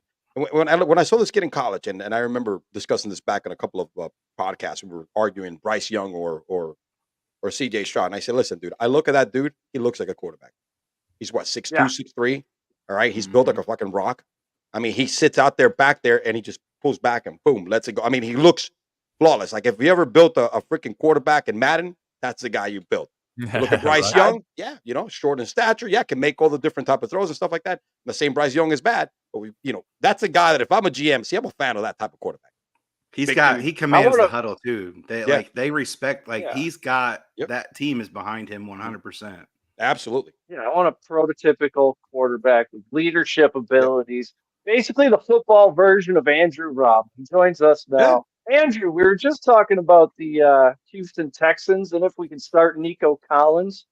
What do you think about these Houston Texans today? If you don't have anybody else, you start Nico.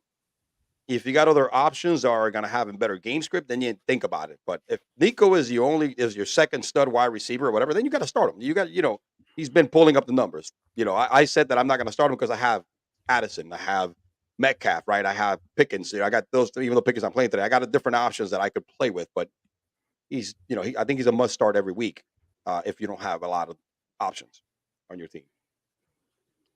Yeah, there he is. Welcome, Andrew. Welcome. So I tend to agree. Really depends on who else you have to start. I'm okay starting Collins. I don't necessarily want to due to the matchup. The Saints obviously are very good stopping the pass. So it really depends on what your lineup is. Is there any context to it? Do we know who else this person would be able to start?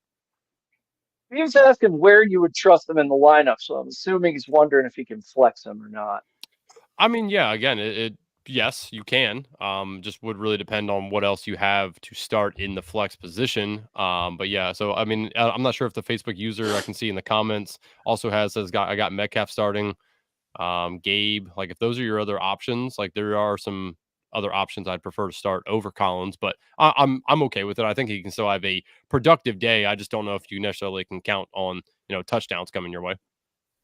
We were just about to get to. You're right on time. Oh, nice mug you got there. We are about to get to your other team, the Washington Commandos.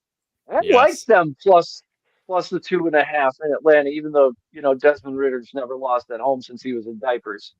I think the front sevens are going to make the difference. Neither team can stop a pass rush, and Washington has the better pass rush. So I think that's the difference here. Yeah, definitely. I mean, Washington's pass rush is a little better. I would say overall defensive front is better. But the Falcons do have a much better offensive line, as we've seen. Sam Howell's taking sack after sack. He's on a historic pace to set the record for sacks in a season. So not something I'd like to be proud of by any means. But yeah, I mean, I like the Commanders 2.5. They always say take the 2.5, fade the -2.5. So I will take them betting wise. And I actually think that they can win this outright. I think they got embarrassed enough that they realized that they can't just walk through life, willy-nilly with this 1980s offense or defense that is just vanilla as shit. So I do think they're going to bring some pressure on Ritter and make him win the game for them. I do think Bijan has himself a decent day. They find good ways to get him open in space. So I do think Bijan's, definitely a great start today. But overall, I think the Commanders do pull out a win. I think you see Terry get a little bit more involved as well. You can't hold down your best player, only giving him 5 or 6 targets a game. So I do think that he gets himself involved as well. Bijan over 3.5 receptions today, plus 130. I don't know why that's plus odds, but I took it anyway. Because, I mean, he's caught 4 more in every game except last week. And he's reaching behind his back, not even looking and snagging the football. So it's not like he's going to drown. I liked what I saw out of Ritter last week. I mean, you don't want to put him in a situation where he has to throw the ball 40 times, but he showed last week at home against the Texans. Well, he had a game-winning drive. Not only that, but he was actually looking off, safeties in the secondary and then coming back across and throwing to the other side of the field. So I think hopefully he's made some progression from week to week in that. Like you said, at home, 31-0. It was lost since like junior year in high school or something. But that shouldn't affect this game here. Little Jordan Love to do that. Not look at the guy you're going to throw the whole time. Duvernay just had a 70-yard punt return in that Titans game, man. They in the red zone now. Yep, 1st and 10. Oh, well, and but still Tennessee got down to like the 10-yard line, and Baltimore stopped and forced a field goal. So 6-3. We got 13 minutes left. Barn burner. Baltimore is threatening here. So I love a game where the first touchdown is. The game is trending to be every typical Tennessee matchup right here. You know what I mean? Whether win or lose. And kind of Baltimore at this point, right? Exactly. Yeah. What do you guys think on the totals for this game, man? I mean, the action again. I don't know. Vegas doing a lot of action on the overs today on these 42.5, these 43 games. The action is heavy on the over, the money for this game for Atlanta and the Falcons. What do you guys think? I keep looking at these totals, and they're all in the no man's land. Yeah, today, and a lot of them are over. It's like everybody. It's. I'm looking at. I'm like, there's a lot of money over to against the under. I'm like, shit, man. It's one of those things that what's going on this week? Is it a reeling in week, baiting week? I mean, I don't know. I feel like I should probably not bet a single thing today. We know that's not going to happen, but I feel like that's probably what I should do. I think the books are starting to realize that the sharps, like it's the game's changing, like with the analytics and whatnot. So the favorites are the public's been on fire. Have you seen how well the public's doing? Yeah. It's because the sharps aren't, like Will's been preaching it, and I think he's right. Sharps aren't what the sharps used to be. It's not the play anymore. They haven't adjusted to it. So we'll see. That's been kind of weird on some of these lines, like what we're looking at here on the screen right now. The Lions and Tampa Bay. It used to be as simple as if I saw DraftKings or FanDuel tweet out 84% of the money's on this, I would just take the other side and well, it's not like that anymore. Yeah, and it's just been football, like NFL football it's like all the other sports kind of have been stagnant, but NFL this year has been kind of crazy with the public side just getting their money. Yeah, so a lot of the obvious things are holding true. Like Jamar Chase says, I'm always fucking open. He has 1 million catches next week. A player complains about not getting the ball. He gets the ball. You think this is going to happen. A lot of the obvious things are happening when they didn't used to. It used to be like, oh, it seems like that's going to happen, and that's why it's not going.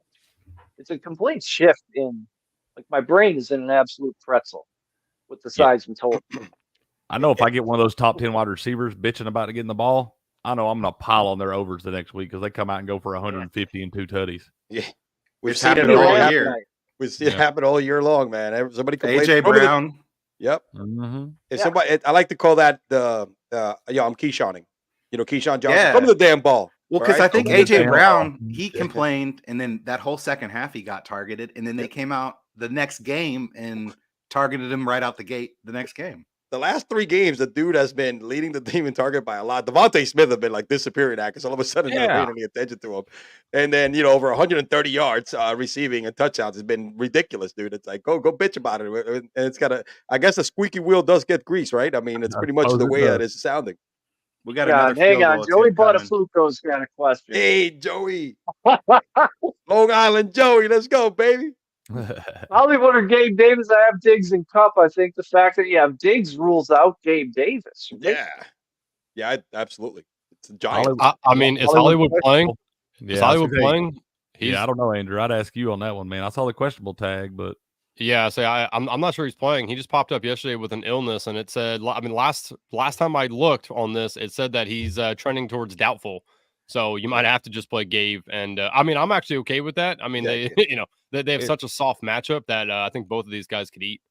At least you don't have to decide. You got the Giants playing, or excuse me, the Bills playing on Sunday Night Football. You don't have Arizona playing until 4:25, so you can kind of see what Hollywood's going to do if he's going to play or not. But like Andrew said, even with the illness right there, if he comes out and plays, how much can he play? He's going to get his normal snap share. all that stuff. So, but you at least don't have to decide this morning. You got till about probably 2:30. That's probably when they'll announce that. 3:00 when they'll announce those injury reports for the 4:00 game. So if he winds up sitting out, you just plug Gabe Davis in there. You'll be all right. Oh shit! I wasn't tracking. Hey, no problem. We're tracking. Anytime, Joey. Say hi to Long Island Lolita for me, gentlemen. That's what we're here for, man. Was it AK that was talking about Gabe Davis being just like he can't run routes and all he can do is run a go route? Because I think when he was talking about that was against the day they played Miami, and Gabe Davis came out. The very first touchdown was just him running a go route.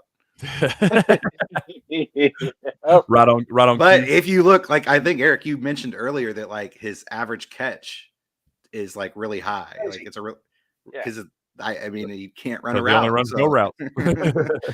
Yeah, and he's gonna get one every game. This Lions Bucks game, I think the Bucks have a couple defensive injuries, and Jahmyr Gibbs not gonna play again. Boy, Andrew, I drafted Jahmyr Gibbs in a lot of best balls. Those teams are absolutely in the tank. I drafted Gibbs and Bijan to one of my season-long leagues. We're struggling there. We're starting Bijan and Kendre Miller this morning. So is it time to freak out about Jahmyr Gibbs' hamstring? And is it time to start offering low ball trades in Dynasty? Dynasty, yes, definitely. I would go get him. I mean, I don't necessarily think I'd freak out so much about the injury. I'm more worried about his usage. I mean, even when he was there with David Montgomery, I mean, he's just like the afterthought. I mean, why trade up and act all, happy that you traded for this guy and then you barely use him? It makes no sense to me. They obviously really love David Montgomery. They just came out and Dan Campbell was saying that they want to use him in a workhorse role as well. So it makes no sense to me. So if you're season long, if somebody's willing to take Gibbs from you and you can get something decent, I would unload him now while you can. But yeah, I mean, in Dynasty, definitely, I would go get him because I don't think that this is going to be the trend that we see year over year. David Montgomery, you can't keep getting away with this. If he keeps running in the damn end zone like that, and taking the carries and the way he's running the football, bro, you got to keep feeding him. It's working for them. He's got great. His vision is really good. Gibbs still, I think, when he was carrying the ball, he's kind of running into the back of the lineman and stuff. What we kind of see with Najee Harris. Hopefully, Gibbs. They paid so much to get him. And you saw how excited they were when they drafted him. So, I think the most concerning thing is how much they paid for him, how excited they were to get him, and then what happened between draft day and week 1, where the confidence level isn't as high. I mean, look what Atlanta's doing with Bijan. They have Algier backing him up, who's a similar runner to Montgomery, I guess, more of like an inside the tackle guy. And you see what Bijan's doing. He's getting a bulk of the load, and they're utilizing him much more. So I don't know. It's just weird how much capital they spent on him and then how much they just didn't use him when he was available. I just have a hard time putting a whole lot of faith in David Montgomery just because when's the last time we saw him play a full season? He's already missed a game this year. I know he's been great for you early on. He's been probably helping you lead some leagues early on, but I don't know that I'm going to see a full slate out of him. But what's also upsetting about Jahmyr Gibbs, even that game that Dave Montgomery missed, you still didn't get much out of him there, man. You got Craig Reynolds back there stealing some carries from him and stuff. So I don't have a lot of faith in Jahmyr Gibbs right now. I'm not ready to lose complete hope on him, but for this season, I'm not seeing him just going to take a major uptick unless maybe Montgomery goes down and then he just starts being a much better player than he's been so far, because even the opportunities he's getting, he hadn't done a whole lot with. Yeah, I don't think he's advocating drinking in the morning. I hated on Craig Reynolds. Yeah. Sorry for hating on him. He actually didn't look bad. He is not bad. Steps. We could run the football behind that Detroit offensive line. I could average 5 yards of carry behind that offensive line. He had some shiftiness to him. He looked. Yeah, I mean, I made fun of him because of his name, and I didn't know who he was. And he is a formidable running back in the NFL. Craig Reynolds. He's Josh Reynolds' cousin. Is he? Or is that a real thing? Josh Reynolds' cousin. I would have lost my fantasy matchup last week if not for that garbage time touchdown by old Craig Reynolds, who I had to put in there at the last second when Gibbs was ruled out. Coach is on the Niners and the Niners over.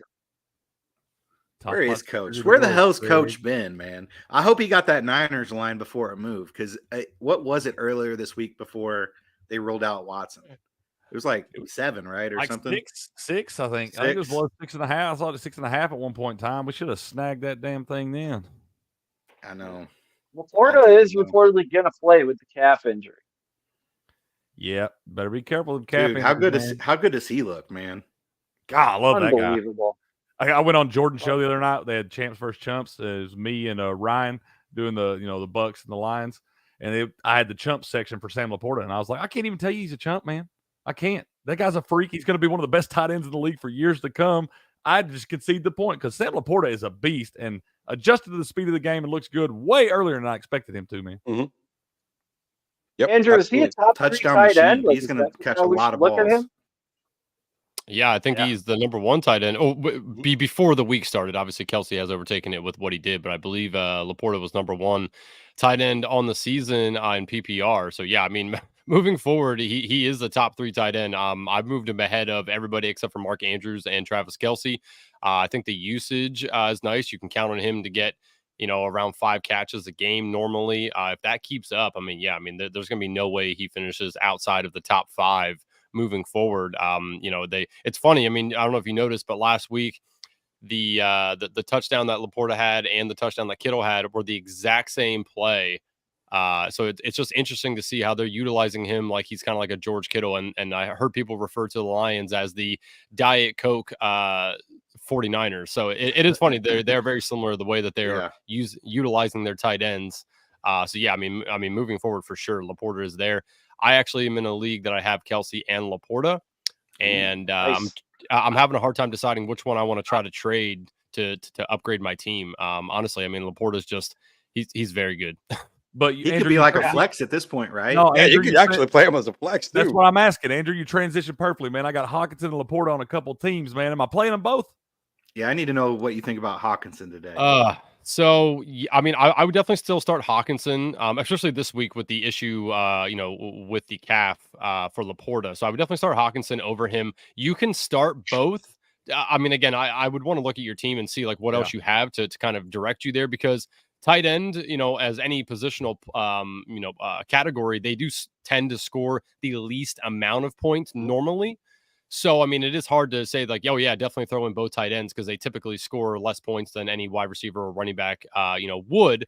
But with that said, I mean, they are on somewhat of a historic tear this year so far. So it really depends on who else is on your team. So I can't say yes or no to that. But if you have both of them, I mean, I would definitely consider trading one of them, depending on what you can get. All right. Where do you think Jefferson's catches go in that offense? I think it gets distributed between the other 2 wide receivers, Addison and Osborne. I think Hawkinson will see a little bit of an uptick, but I mean, he was already being utilized a lot. So I don't think that they're just going to hone in on him. I do think that the wide receivers, would just kind of reciprocate a little bit of what Jefferson leaves behind. But Hawkinson maybe averages another 1 to 2 catches a game. But I think Addison and Osborne are going to be the biggest beneficiaries of that. Yeah, they say Osborne's going to play the X role. I don't know. He's not going to see the targets or the work that Jefferson got. But this is Addison's chance to step up. We'll see if this kid can do it. He needs to be able to get off the line against these bigger corners. He's sort of getting manhandled there at the line of scrimmage. But if he can work out, a couple moves, maybe watch some Devontae Adams film. That guy gets off the line pretty good and figure it out. Eagles Jets. I mean, is this going to be a grosser game than 49ers and Browns? I don't know. It's odd to me because the plus 6.5 on the Jet side with how much sharp money's coming on that side, and then with the Jets defense, Sauce is out. Both of their corners are out, DJ Reed and Sauce. So AJ Brown, Devonta Smith. I'd like to hear what Andrew thinks about those guys and the Jets defense, but a lot of people on the Jets, and that line hasn't moved that much. I don't know when those injuries were announced. I know the line was +7 earlier this week. It's down to +6.5.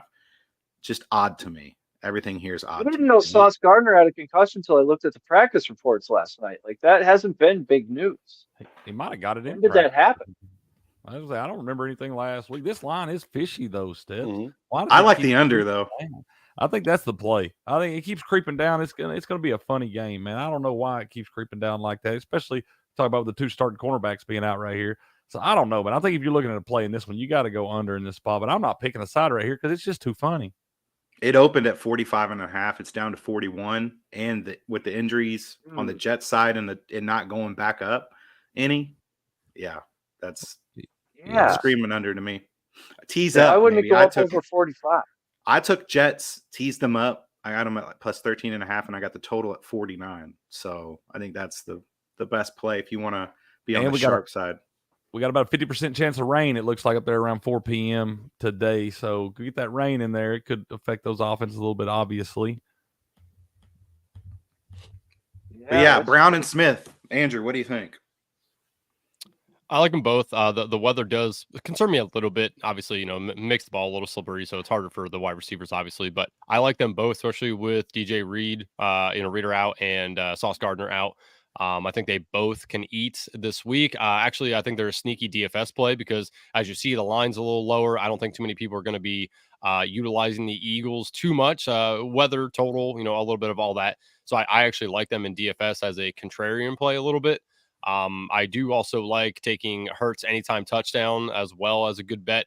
I believe it is minus money. So pair it with the Eagles money line, to get yourself plus money there. But yeah, I mean, I do like both of them. I honestly, I still think AJ Brown's the better play over Devontae Smith. Obviously his target share, and he leads the NFL as the number one first read for a quarterback. I think it's like 44% of the time. He's the go-to guy, on the first read. So I like both of them. I think you can play both of them. Just be a little weary of the weather, kind of check on that. But I don't think you can take either one out of your lineup. Yeah, quick update on that weather, y'all. It looks like it's going to start raining about 1 p.m. up there. It looks like it's going to rain right up till about game time, but then the percentage starts to go down a little bit. So we may be out of the actual raining during the game, but the field probably will be pretty wet. So definitely no Breece Hall today. Field conditions, crappy offense. Even though he's back to full snap, it's not the Denver Broncos that he's running against. So yeah. What do you think about Jets games finished at 41 or fewer points and 14 in the last 17? 82%. Wow. Zach Wilson games with a total below 44 or 10-6 to the under 64%. So that's, both of those trends definitely trend toward the under. So I think, like he says here in this little article, if you like the under, it correlates with taking the points with the Jets, and he's parlaying it. So he's not really playing a side. I think that matchups, if you don't want to parlay it, tease it up. And this Eagles offense has yet to hit their stride. Are they really going to do it against Quinn Williams and all these guys that are going to average wins 7.6 per game? So it's like the Philadelphia's, like you said, play a soft schedule and they're only winning their games by a touchdown. Yep. And they're where you're seeing them blow people out. They're allowing like 20 points a game as well too. If you look at their trend, they're averaging about 24, 25 a game, and I think they're allowing, the last time I checked, about 20 points a game or a little over. I think so it's not like they're stopping anybody. Yeah. I think Darius Slay and Jalen Carter are out today. I think. Yep. They are. So it may affect that defense a little bit there, but I think the under's play here. The Jets played well enough to beat the Chiefs. The ref just wouldn't let them do it. Right. And, it's Taylor Swift's fault. Coach says the NFL has money on the Jets, so beware. I think Odell just got an acting. I think he just did a little acting there and got a flag. I don't know if I missed the flag, but if the Ravens don't score here, they're dead to me. I mean, their red zone. I know, is abysmal. Yeah. This is gonna be 3 trips inside the red zone, and they're not gonna get fucking. It's gonna be just so annoying. Yeah, I wish I'd have bet my whole soul on that. We need some live betting action here. What's gonna happen next? Touchdown or field goal? I think Mark Andrews. Give him the damn it's either ball. Mark Andrews or Zay Flowers touchdown if he's gonna pass it. I don't know why the fuck they'll get Zay Flowers more involved here in the red zone. Odell's getting fired up. Maybe he gets it. He ain't doing shit, dude. Fuck Odell. No, Patrick Ricard. The Baltimore when that field shrinks, they have a lot. They have issues scoring in the red zone. Fullback. Yeah, I mean, get the fuck. Them and Dallas both have real trouble. Maybe they should just have every player stop at the 21-yard line. Man, they need. I guess it's time to start creating some RPOs at the goal line there for Lamar Jackson, bro. Because it's not there. They got to do something different. I don't know. Yeah. The Dallas red zone offense is absolute garbage, dude. They get in there and they just can't get in the end zone. Oh, here's another ugly one. Patriots at Raiders. I'm telling you, it's going to be. I think it's going to be Zay Flowers. He hasn't fucking called a touchdown yet. No. There it is. Pass it. Nailed it. Go. Fuck yeah. Golly, just call them. This is why y'all tune into Wake and Rake in the morning. Yeah. We give you live in-game betting locks. His baby. first Zay? NFL touchdown. Oh, that's Nice. awesome. Good for him. That's good. I plugged him in. I like Zay, bro. Right before the game started, baby. That's what I like to hear. And if you're on Baltimore -4, you like that. Let's too. go. You're looking good. Oh, Yep. finally. God. What are y'all thinking about Bill Belichick's defense is giving up 72 points the last week, being outscored 72-6, two of the worst losses in his career. One of them was the worst loss of his career. Mhm. I don't think they can right the ship. He's going to play his stepson out there in Las Vegas and Josh McDaniels. I don't think the Patriots have a pulse, man. Mac Jones looks like the worst QB in the entire league. They got their top two defensive players out for extended time. What's going on here in New England, man? I think we're drawing to the end of Bill Belichick's Hall of Fame career. That's why you bet the Patriots this week. Everything you just said. That's how it works. The entire You sound like Will, Heavy. You sound like Will, man. That's what he would have said. It's so ugly. You have to bet it. I don't like, know. It's the same thing when they played the Cowboys, though. And they got beat 38. Man. I know. I'm gonna this is it for me. I'm gonna go. It's ugly, but I think I'm. Oh, my God. Go ahead, Elio. I mean, I like the Raiders on this. If I am going to bet the Patriots, I mean, yeah, it could be a close game, but I think I'm going to go Raiders on this one if I bet this game. Ugly games I stay away from. This is certainly that. Yeah. I haven't seen a pulse from this Patriots team, man. On both sides of the ball since Judon and Christian Gonzalez went out, they're just not looking good, man. This does not look like a Bill Belichick team. And Mac Jones, I'm sorry, but it'd be Zappy hour again for me. Yeah. They signed Malik Cunningham to the active roster. They gave him a 3-year deal. So I think the leash is short. We might see Malik Cunningham today. It can't be any worse. It absolutely can't be any worse. I don't think he gives you any less chance to win. This reminds me of the spot with Pittsburgh and the Ravens. Just where everyone just thought how shitty Pittsburgh looked. And they weren't gonna. Did he miss a field goal? They botched it. Yeah, you're a little bit ahead of me, but yeah, this is just one of those where it's just like it's such an ugly team that the Patriots have put on the field. Damn. But yeah, you got to bet the Patriots if you're going to take a side here, and then we're done with them after this week if they lose. They're on the list if they lose. Well, you gave them a longer leash. Yeah, I mean, if I do bet this game, never take the Bill Belichick Patriots again. And absolutely, what's the under on this? I think it's 41.5. I think 41.5. Yeah, I believe. Yeah. I do like taking Ramondre's over rushing and receiving yardage. I think that if he's going to right the ship, it can be this week. So just something I'm on. Okay. People are saying now is the time to trade for Ramondre. His season opens up a little bit. Is that something you'd advise your clients, Andrew? I mean, I guess it depends on what you're giving up to get him. I mean, it is a good buy low opportunity. I don't think you have to give much to get him. I'm not going to advocate for it because, I mean, we've kind of seen what this offense has been so far. With a quarterback change, does it switch up how they, view their running back situation? Because it looks like they are giving Zeke a little bit more work than I originally anticipated they would. I mean, why the hell are you feeding that fat man? It makes no sense to me. Don't know. But I mean, yeah, I mean, it's an okay play depending on what you're going to give up for him. If you can get him on the way cheap, yeah, I mean, why not, right? I mean, we've seen him be very productive in this offense before, so can definitely change around for him at any point. But yeah, I mean, I think this week is going to be one of his best weeks of the season so far. What about season-long format, Jahmyr Gibbs for Ramondre? Ooh. Not dynasty, just season-long now. Man, that's tough. That's why I ask you, man. Shit. Gun to my head, no, only because of the offense. But I mean, it's not egregious. It's not. You didn't hear me immediately say, "No, hell no, don't do that." Right? I was just saying, you kind of stalled a minute. Yeah. I made me think about it. It is definitely interesting. Again, that's not terrible. I would try to, if you are going to trade Gibbs, I wouldn't probably do it straight up. I would try to get something else with Ramondre. Then I would probably do it. But straight up, that's tough. I mean, the offense for the Lions is just so much better. So I'd rather take the offense there and just hope that Gibbs kind of gets a little bit more involved. But it's not egregious. I know sure shit I did it. Ramondre get hurt the next week and Jahmyr Gibbs would have 45 points. So what do you guys think? 19.5 for the under for the Patriots. It seems like a very high number for a really bad offense. That's their team total. when's Not- the last Yep, time team they total. scored Team 20? total. I don't I think could they see scored them very good. covering that. I don't know. It's I hard. can't. Everything I that don't know. like Max the whole Crosby's opposite, man. gonna- It's hard to be seeing they're gonna cover 19.5. I mean, Max like, wow. Crosby's going to rip Mac Jones' head off. Does he Yes, get a he sack? is. Because it's minus I think 130. he gets 2. I think it's 2 Crosby. plus sacks for Max Crosby. He should have had 2 last week. Jordan Love made a pretty good stiff arm on that, escaping that pocket in that one spot. But Max Crosby is a freak, man. I love that guy. Seems high to me, man. he's I a might go monster. revisit this. Ramondre caught 6 of 6 targets for 64 yards in week 1 against Philly. He's only seen 3, 4, 3, 2 since then. Maybe they also throw him big. the ball a few times today. I'd trust that more than Mac Jones throwing to anybody else. Yeah.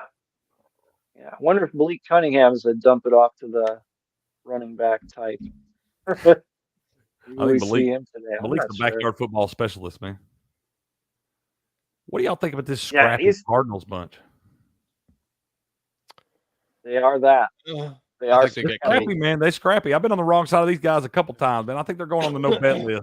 It doesn't matter if I pick them or pick against them; they're going to get me. So I think they got to go on the no bet list right here. But I think this Rams team is going to be much improved in the month of October. You got Cooper Kupp back. Looks like he did not miss a beat. Oh man, Puka right there with him. Kyron Williams played so good. They dealt Cam Akers for peanuts. I like what I'm seeing out of Yep. the Rams team. I think they're headed in the right direction. The toughest part of their schedule is behind them now. They've already got the Eagles. I know they played the 49ers last week of the season, but that's got a while in between that. The schedule softens up quite a bit. I think LA is going to kind of make a move in this thing. I like everything about this. Williams game. I one like of the steals over. of the draft. I like the over of 47.5 as well. Cooper Kupp's going to score a touchdown today. It's minus 130, I think, but he's still going to score. Ooh, he I might like be the a over. I two-plus. might even Receiving take. yards were 44.5 last week. We really missed an opportunity to Yeah, we get did. 100 yards at plus odds with Cooper Kupp. Remember, Never unless get that chance again. unless you're the Dallas Cowboys, everybody can throw against the Cardinals. So I think I'd see a big day from Matthew Stafford as well. Yes. I did parlay Cooper Kupp and Puka both to have 60 plus last week. That worked out. So I think that could happen really easy again this week again. Just Ooh, the way might that be a offense little. goes, man, as long as Matthew Stafford can stay upright and healthy, he's still got the ability to lead this team on a run. So Yeah, and I he's think throwing it over and over. Man, Chigakonkwo gets so I- many deep targets, and it just something goes wrong every time. It's just the ball's a half a second late. Chig is good, and I Because will die on that hill. Ryan Tannehill fucking sucks. Baltimore might get a shot here. If I was the Titans, I would throw everything to go get Kirk Cousins right now. Gardner Minshew. Yeah. I wouldn't even care. I'd take Gardner Minshew over Ryan Tannehill right now. You probably get him for like a Richardson might be pick. out for the year, though. I read Yeah, I that did this see that. morning. Yeah. yeah. I'll take I told PJ you- Walker Yeah. over Tannehill right now if you put it that way, bro. Ooh, Whoa, that's bold. Oh, XFL MVP. Actually, no, they already got their own PJ Walker in their team, which is Malik Willis. So it's okay. Might as well try start Malik Willis or Mayonnaise Boy. I one of wouldn't the other start two. Ryan Malik Tannehill. Willis reportedly made a lot of improvements in camp. They were saying he's, going to be the number 2 option. I don't know what he's developed, but Malik Willis has Baltimore's defense, man. 4 letters in his future, USFL. All right, so it's it's tough for a Liberty quarterback to make it in the league. Man, I didn't know Liberty had a football team until about 3 years ago.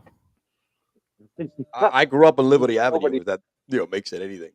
If the USFL and the XFL merge, they're supposed to merge, right? Or they already merged? Yeah.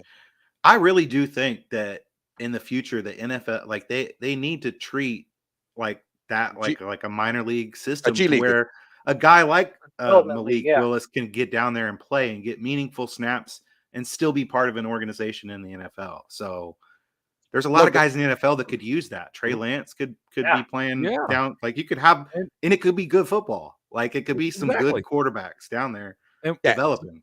you've More seen like a PJ G League Walker. format. A G League Yeah. format Yeah. like the NBA does. The NBA has done wonders with bringing players up. Austin Reeves, a lot. Miami Heat lives of bringing up G League players and getting them paid later on. You know what I mean? I think it's a great farm system to kind of get these guys to have an opportunity to just develop. And their you can skills there. still hold the clipboard on a Sunday. Listen. Exactly. especially offensive linemen. The defensive line play is far exceeding the offensive line play now. And these guys need somewhere. It's a to higher develop. level of playing than college. You know what I mean? You have players that were highly touted in college, playing with other players. You know, maybe they're not NFL ready or they're NFL good, but you're gonna have, I think the competition is definitely a lot higher than the NFL. I think that's the way it should be. I've been talking about that between that for a few years. You know, when the And XFL came back and USFL, they've tried it, but I think it should we've be. seen it. We've seen it work. PJ Walker's starting today, man. You know, he's come for that starting date. I'm not saying PJ Walker gives you a chance to go win a championship or anything like that, but when you got a bitch like Deshaun Watson sitting there with a bruised rotator cuff, not playing when he's been medically cleared, you plug a guy like PJ Walker in there, and it's not just a lost cause that day. It would be good Andrew, for a guy like Love. Finishes as the wide receiver what this season?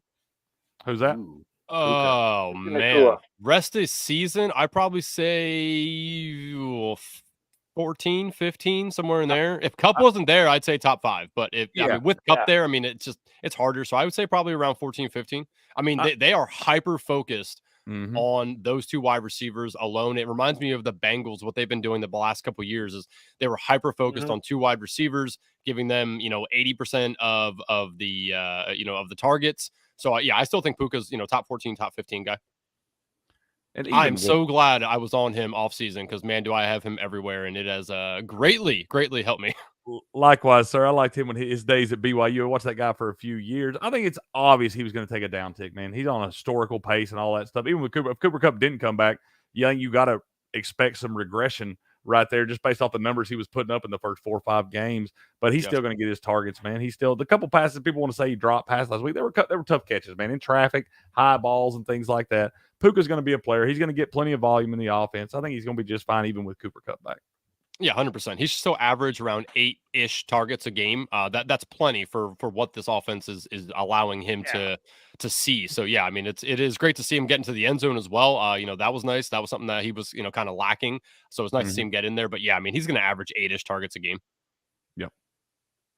Like it. Ooh, the Sunday night football. Yeah, we're going to be waiting all day for Sunday night. Yeah, that's Monday.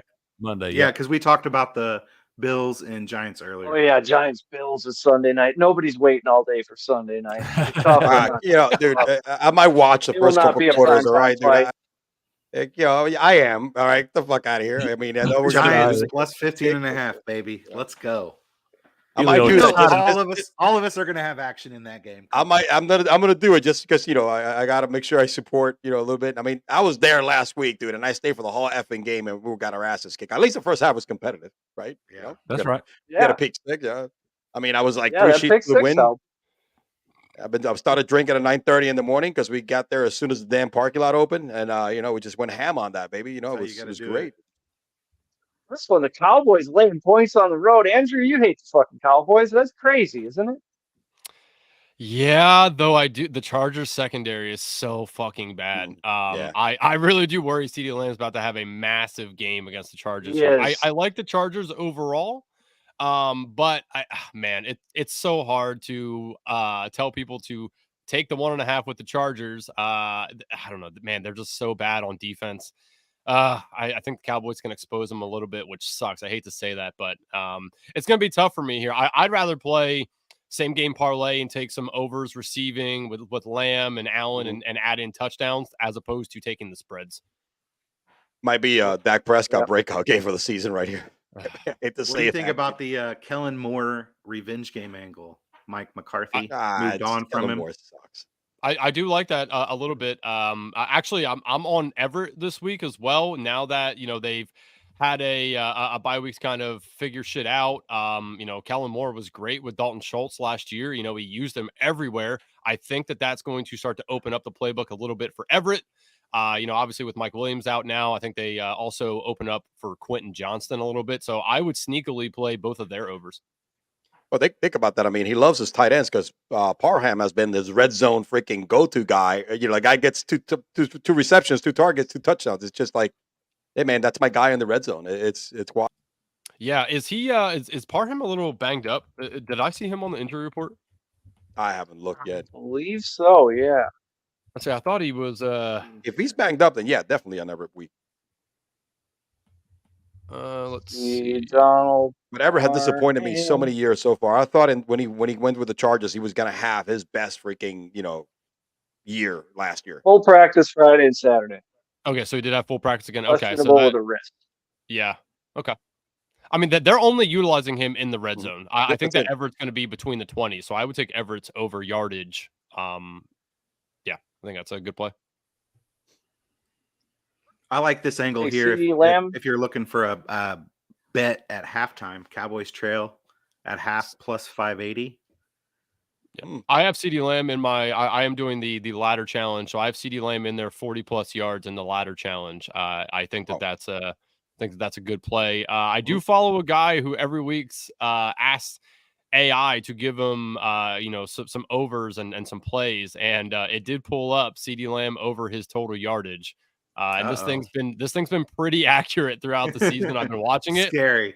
Yeah, so it's been pretty accurate. So I was like, all right, that makes me feel better about my ladder play. No, Yeah, CeeDee Lamb 40+ and against that secondary is very, very doable. And he's also been bitching about getting the ball thrown to him. So it's going to happen. Yep. It's going to happen. So it's Yeah. That is a he squeaky bitched wheel about last game. week. I think this is a bounce back spot for the Cowboys, man. Offensively, yeah, for sure. They got embarrassed last week by those 49ers. And I think we might read a little too much into that because that 49ers team is a good football team. But they got embarrassed last week in a game on national television where they weren't supposed to get embarrassed. I think it's a bounce back spot for them. That stadium, the Chargers, one of the only teams, Chargers in Vegas, don't have a home field advantage, man. There's going to be more Cowboys fans in that stadium than there's going to be Chargers fans. So it'll be more of a home field advantage type game for them. I like Dallas to get it done right here. I really do. I think under a field goal, you're in a good spot. Dallas was like the guy that talks a lot of shit drinking in a bar because he's bigger than the other guy and got his ass kicked outside when they both left in front of his girlfriend. That's what happened last week against San Francisco. Exactly, yeah. That's a great analogy, Julio. You know, it's Yep. kick your ass, man. You're in front of his girl. They go outside and get his ass like completely destroyed, bro, in front of his chick. And his chick is like, oh my God, call the cops. He's getting his ass kicked. Exactly what that is. Well, look at that. We hit the whole slate. 9:52 in the Central. Let's go around and give some favorite bets. I think my favorite prop today is PJ Hawkinson over 5.5, 6.5 receptions, and Thielen over 5.5. I don't see how either of these guys go under. The usage has been there for weeks, and it'll be there today against terrible pass defenses. Heavy Steps, what's your favorite team? I love the Colts plus 4.5 over Jacksonville. Like them to cover and sprinkle a little bit on the money line.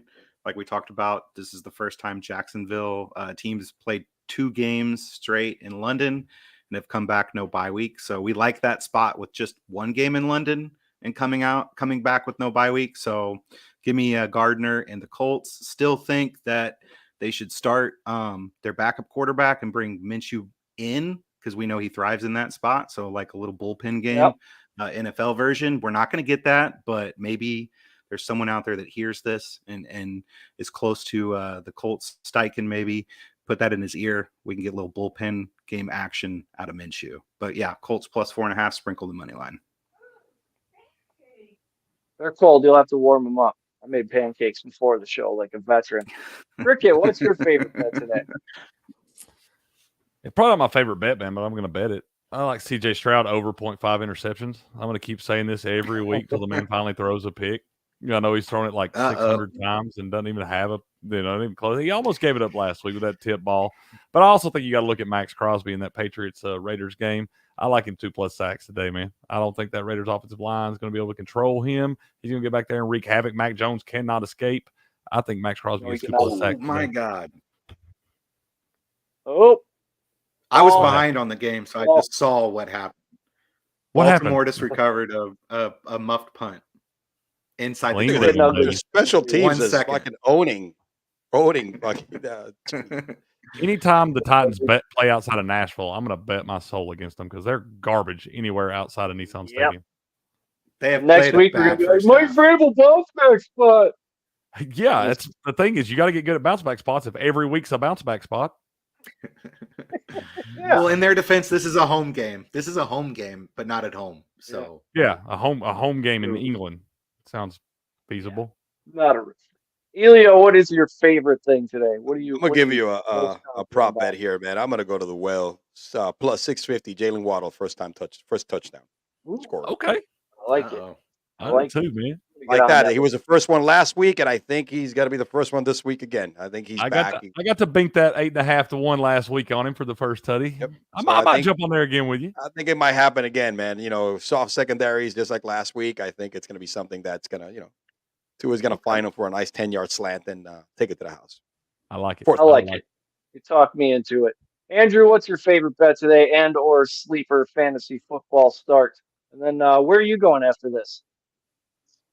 So let's see. Favorite start. I mean, I'll tell you what, Raheem Mostert has all the opportunity in the world to have a explosive game today. It could be a 2-touchdown, 85+ yardage game for this man. I mean, there's nobody behind him of note. You got Chris Brooks, the rookie, who's going to probably get a little bit of playing time, but no Jeff Wilson, no Devon Achane. I think Mostert he's set up for such a prime spot here, especially with a very soft defense, matchup. So I would say Raheem Mostert is probably one of my favorites of the week. And I have a 13-1 parlay here for you. So it's Raheem Mostert, anytime touchdown, Jalen Waddle, 50+ yards, Calvin Ridley, anytime touchdown, Calvin Ridley, 50+ yards, Jamar Chase, anytime touchdown, Jamar Chase, 50+ yards. That pays you 13-1. Love that. I think that's very feasible parlay there for you. And after this, 11 o'clock, right on the button soon here, Fantasy Lounge for the Sports Gambling Podcast Network. Anybody wants to pop over there, we will take all and any start and sit questions, trade talk, dynasty talk, anything. So we will be there for about an hour. Then it switches over to the regular Sports Gambling Podcast with Sean and Kramer. Beautiful. Thanks, Andrew. Go find heavy_steps on the Twitter, Average Joe's, and go check out cricket at sportspicks.locals.com, where they turn the odds in your favor. Now I'm going to try and play the outro. Till next week, best of luck with your bets and your wagers and your fantasy starts. We'll see you right back here next week. Same bad time, same bad thing.